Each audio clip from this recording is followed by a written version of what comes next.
ခင်ဗျားတို့ကTikTok ပေါ်မှာရှိသမျှ video clip တွေအကုန်လုံးကိုဒီလိုမျိုး scroll လုပ်နေရင်ဟို setting ဖွင့်မှာတို့ဒီ setting ဖွင့်မှာတို့ဟိုလုပ်ရင်ဟိုဖြစ်မယ်တို့ဒီဟာလုပ်ရင်ဒီဟာဖြစ်မယ်ဆိုတဲ့ဟာတွေကိုလိုက်ကြည့်နေတော့လားအဲ့လိုမျိုးလေးလိုက်ကြည့်တယ်သူတို့ပြောသမျှလေးလိုက်လုပ်တယ်ဒါပေမဲ့ video က view လည်းမတက်ဘူးအဲ့ဒါဘာဖြစ်တယ်လို့ထင်လဲကျွန်တော်ဒီ video ထဲမှာကြတော့ခင်ဗျားတို့ကိုအဓိက content marketing ဆိုတာဘာလဲဆိုတာနဲ့ပတ်သက်ပြီးတော့ပြောပြပေးမှာဖြစ်ပါတယ် content marketing ဆိုတာကကျွန်တော်တို့ကရုပ်ရှင်တစ်ခုပဲ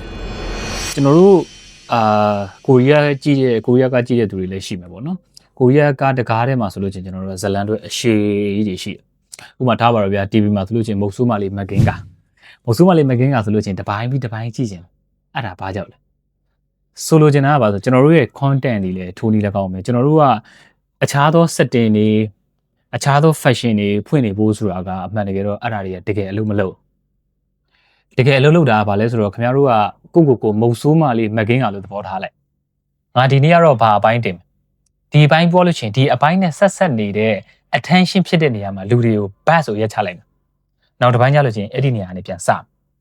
နောက်တစ်နေ့ကျလို့ချင်းရတော့အဲ့ဒီအပိုင်းနဲ့ပဲပြန်ဆက်အဲ့လိုမျိုးပဲလူတွေ hit တက်လာတဲ့အချိန်မှာကျွန်တော်တို့ကရက်ချမယ်လူတွေ hit တက်လာတဲ့စကားလုံးတွေနဲ့ကျွန်တော်တို့ editing တွေနဲ့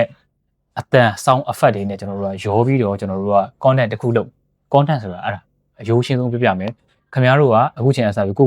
မုတ်ဆိုးမလေးမကင်းကပုံစံမျိုးစိတ်ထဲမှတ်လိုက်စလာပြီးဆိုတော့ကိုယ့်ရဲ့ video clip က attention ဖြစ်နေရမယ်ဆွဲဆောင်မှုရှိနေရမယ်တပိုင်းပြီးတပိုင်းလူတွေကကြည့်ကျင်နေရမယ်